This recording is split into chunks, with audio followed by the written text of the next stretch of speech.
Hi everyone, my name is Bilikis. Welcome back to my channel. How are you doing? If this is your first time, you're welcome and in the right place. So please subscribe.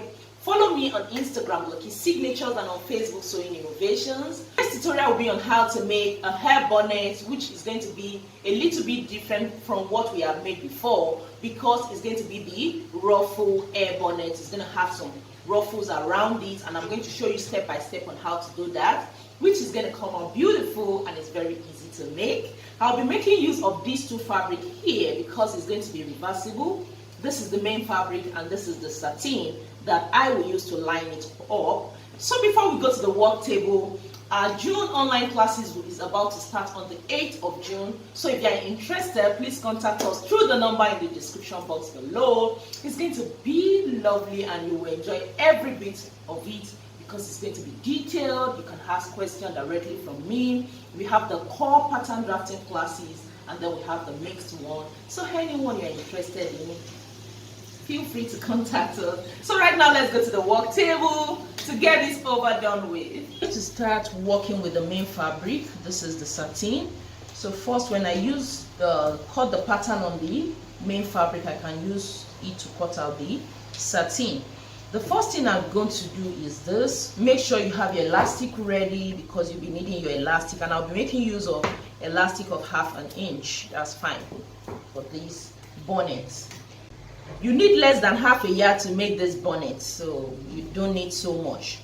Now with this fabric, all you have to do is to fold as you will fold for a full circle. First you fold this way,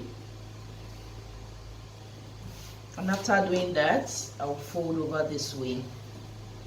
Then I'm going to put the link to other bonnets I've made in the description box, so you can just check it out. We have the hair bonnet with wrap, different types. So I'm going to put them all in the description box. After folding it this way, you could make use of the length between 10 to 14, depending on how small, medium, or large you want it to be. So on the average today, I'll be making use of 13. 13 is fine for me. Between 12 and 13 is just perfect. Now is to mark it all around. Since I said I want 13 inches, make sure you place your measuring tape at the edge here and start rotating it all around.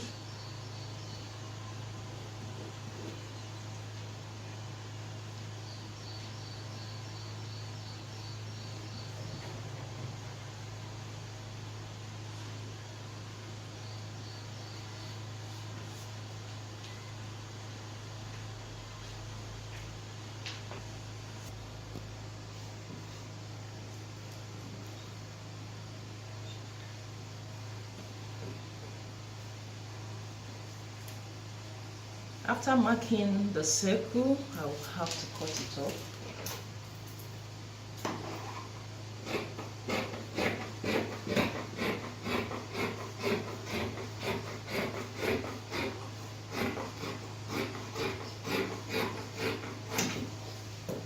So I have a full circle. So before opening it up, I'm going to place it on the satin. Just fold the same way I folded for this main fabric to also cut that out. I've placed the main fabric on the satin. I folded the same way I folded initially.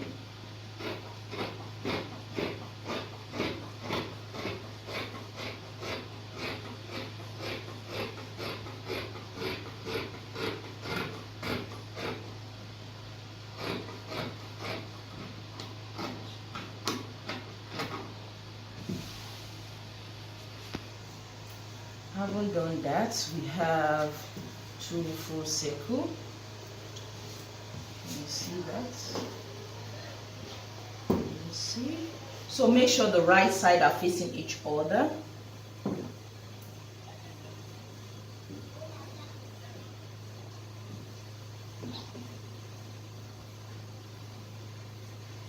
So now they are facing each other.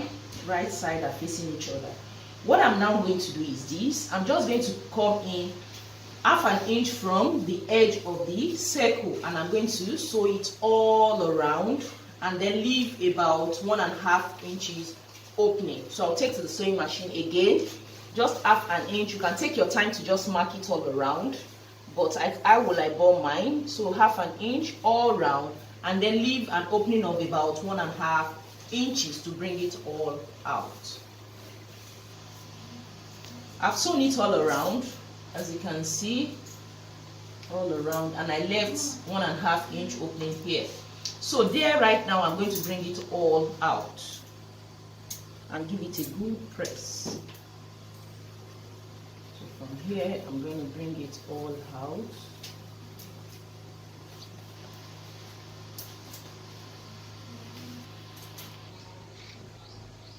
I've brought it all out and I've given it a good press, as you can see what I have.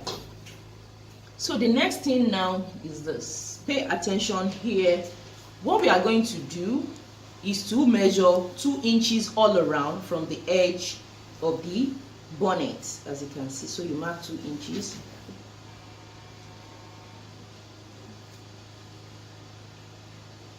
Two inches, and you keep connecting it. I'm going to mark that all around 2 inches.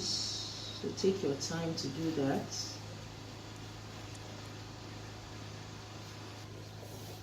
I've marked it all around, so 2 inches from the edge of the bonnet, because we are going to be sewing on this, although we are still going to maintain this same opening on this very point, because that's the point where we will pass the thread.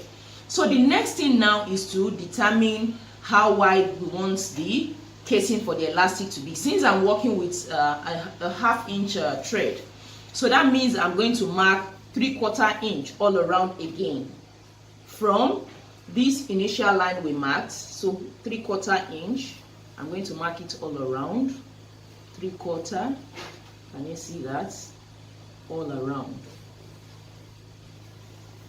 I've marked the second line all around. So this line, in between this line, is where the elastic is going to pass through. Yeah. So now I'm going to take to my sewing machine. I want you to listen attentively again. This is the initial opening we made for the first one. So this same measurement now, you are going to mark it here, 1.5. So you're going to mark it here. Can you see that? So meaning now I'm going to start sewing from here all around and then stop at this point, because we are going to pass the elastic through this point into this hole. Then after sewing that, leaving this opening, I'm going to come to this area and then sew this all around. There's not going to be any opening on this second one. Again, I'll take my sewing machine, sew all around the first line, stop here to leave this opening. Then the second one will be closed. Everything now. So the initial circle we made, I left an opening. So looking at it, so the opening started from the edge all in. So and the second one is closed, as you can see.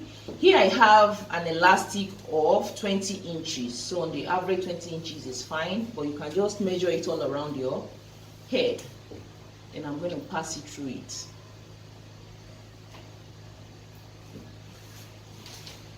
Pass it from the edge here, in between.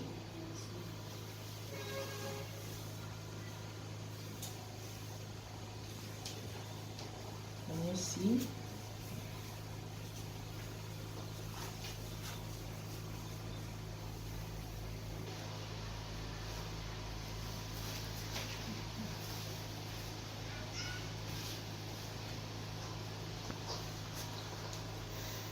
So that is how I'm going to run it all along.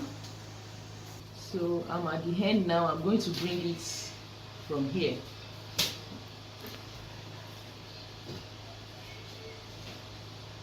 Can you see?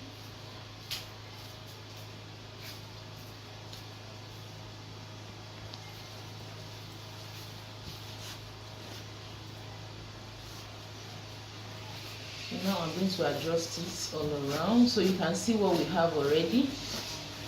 It is looking beautiful already, so this is what we want to have.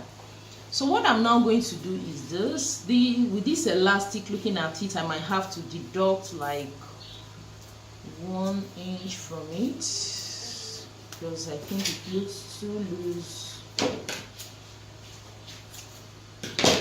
Good.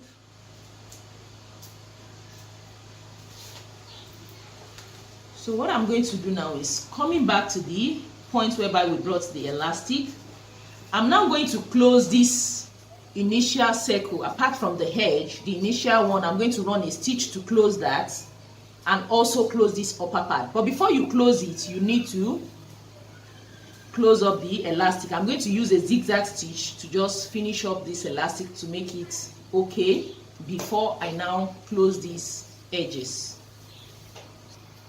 What I even did was to tie it up. Can you see the way I tied it? So then I can release it. So back to the sewing machine now. I can close up the side and then the edge. I've sewn it up. So looking at the edge, I've closed it, and also the other one I've closed it. So this is what the cap looks like. Isn't this beautiful? The hat is just so beautiful, both inside out. So let me turn it to the other side. So it's reversible. So especially for those with natural hair, with weave-ons and all that. Can you see? So nice. So what I will do now is to put it on for you to see how good it looks on me. So this is what it actually looks like. You can see how the cap looks. So it's so nice and beautiful. So can you see? So what I will do is to turn it to the other side for you to see how it looks. This is the other side of the hat, and you can see it's so nice. So you can use either of the side because it is reversible. And I hope my tutorial on how to make this has been helpful. If it has, please give me a giant thumbs up. Make sure you subscribe, share the link with your family and friends. Follow me on Instagram, Bilikis Signatures, and share with us on our Facebook group, Sewing Innovations. I remain your girl, Bilikis.